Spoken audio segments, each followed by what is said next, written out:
Berdyansk, population 100,000. Formerly home to one of Ukraine's most elite artillery regiments.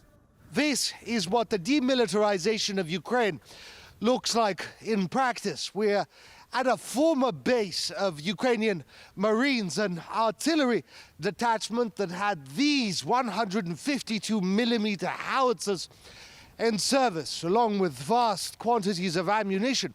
With these, they plan to sink or severely hurt the Russian Black Sea Fleet. That didn't happen. The base was captured quickly. The detachment here deserted. As you can see, these cannons have been put out of action. They have been immobilized, the tires burned. But again, the Russian side has said that it intends to destroy them permanently. These cannons burned just before our arrival. As Russian troops swept through the area, they disabled all military hardware they came across. There was no resistance. Ukrainian forces had abandoned the base, along with everything stored here.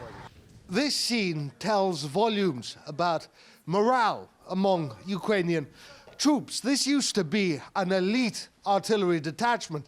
All the troops here fled, deserted before the fighting started. Here you can see mountains of clothes, uniforms, and all the boots discarded by servicemen as they fled. They left everything that could identify them as Ukrainian troops behind.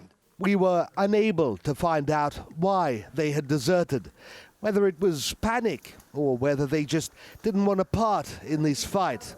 They may have heard Russia's calls for Ukrainian troops to lay down their weapons and return home.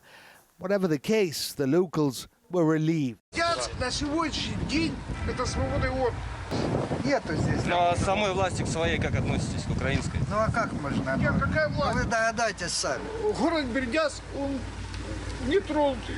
Это не Мариуполь. Да ну хватит, Вова. Я вот Да это я стою, могу, блин, мне 65 лет. Я плачу, потому что я не могу. Я хожу на работу. Я боюсь за вот этого человека, за вот этого за любого.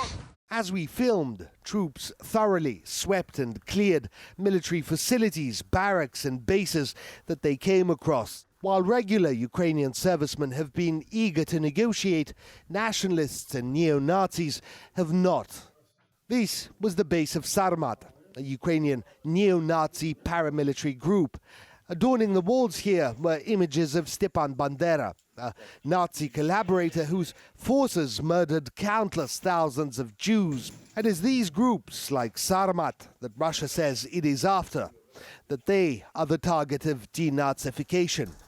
And with every day, as Russian troops advance, there's less and less room left for them to hide.